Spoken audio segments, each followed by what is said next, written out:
Imagine this. You're getting home, it's late, you see your husband with his back turned in the kitchen getting himself something to eat. And you're telling him, listen, honey, I don't have time to talk right now. I really am tired. I need to go upstairs. I need to go to sleep.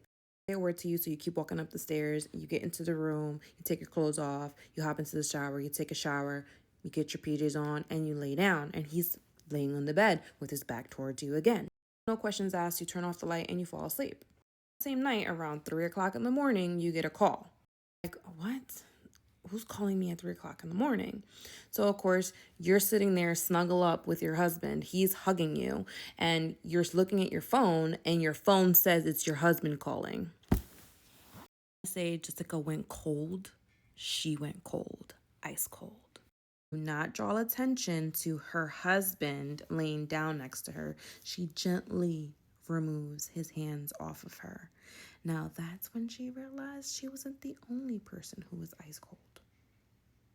That her husband, who was laying down next to her, tightened up his grip around her waist and said, "Death is coming." She jumped off that bed so quick and answered that phone, turned on the light and looked, and he was not in the bed any longer. When she answered the phone, it was the hospital calling, and they were letting her know that her husband got into a serious accident hours before, and he's been in a coma ever since. Them at what time did he get to the hospital, and they told her he got to the hospital around 8 o'clock. And when she recalled him in the kitchen, she had walked in also 8 o'clock. Started putting her clothes on, and when she got to the hospital, she asked them what had happened to her husband. They were telling her that they didn't really know, that she was more than welcome to see her husband. And when she walked into the room, there was a nurse changing his IV.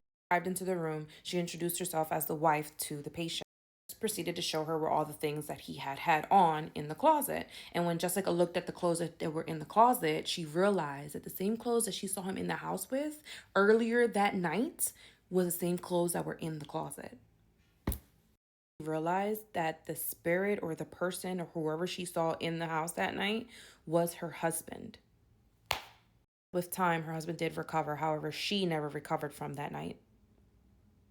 I think that was, you think it was the husband just warning her about death at the door, or was that something else?